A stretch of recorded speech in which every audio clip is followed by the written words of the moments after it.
আসসালামু আলাইকুম। আজকে মেঘ মেঘ বেশ কিছুদিন ধরে ছাগল আমি মাঠে চড়াইতেছিলাম, তো ধান কাটা হয়ে গেছে। যে মাঠ ছিল পতিত অবস্থায়, ও জায়গাতে আমি ছাগলগুলো নিয়ে চড়াচ্ছিলাম। তো আজকে মেঘলা থাকার কারণে ছাগলগুলো হয়তো বাহিরে নিয়ে যাইতে পারবো না। তো আজকে আমাদের সোদান গাছ লাগানো ছিল, অনেক কেটে খাওয়াইছি, আবার ওই যে কিছুটা লাগাইছি ওইদিকে নতুন করে। ওই যে দেখতেছেন ওখানে নতুন করে সোদান গাছ লাগানো হয়েছে। তো এই জায়গাগুলো অনেক বড় হয়ে গেছে, আবার ওই যে ফুলও হয়ে গেছে, অনেক গাছে ফুল হয়ে গেছে। তো এগুলো কেটে খাওয়াই ফেলবো। তো আজকে সুদান গাছগুলো কেটে নিয়ে যাব। এই যে সুদানের ফুল হয়ে গেছে,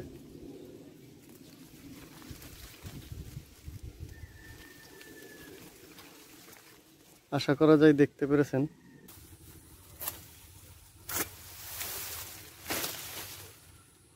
এই যে কত বড় হয়েছে দেখতেছেন,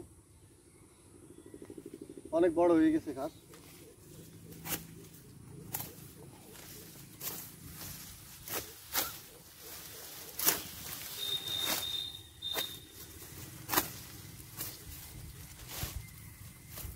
গাছগুলো বড় হতে 45 দিন সময় লাগে।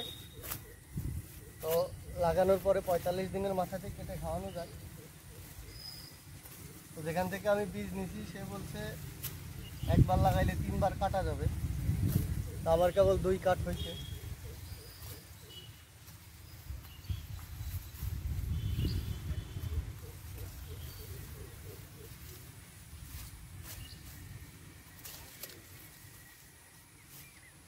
গাছের চাইতে আগাছাই বেশি হয়েছে।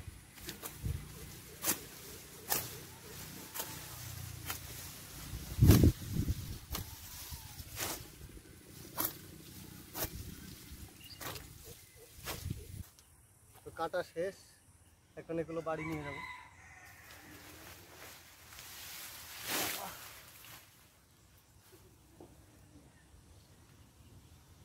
গাছগুলো হেভি ওজন।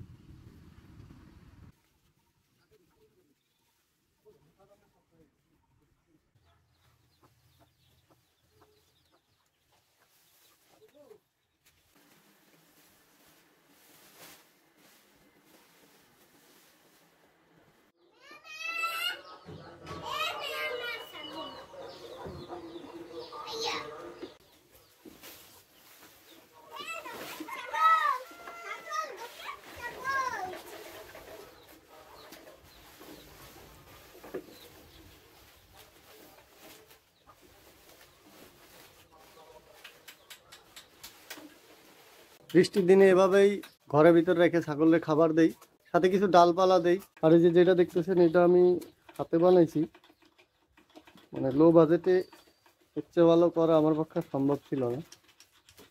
এটার ভিতরে ঘাস দেই, ওদেরকে কাটিয়ে ঘাস দিলে খুব একটা খাই না। আর দ্বিতীয়ত যদি অন্য কোনোভাবে দেই ঘাস বেশি নষ্ট করে। তো এভাবে এটার ভিতরে যদি ঘাস দেই, তো দেখতেছেন ওরা মাথা ঢোকাই ঢোকাই টাইনে খাচ্ছে। নষ্ট করলেও খুব বেশি করতে পারে না, অল্প স্বল্প কিছু নষ্ট করে। বৃষ্টির দিনে এভাবেই খাবার দেয়, কাটিয়ে এনে বা গাছের ডালপালা ভেঙে।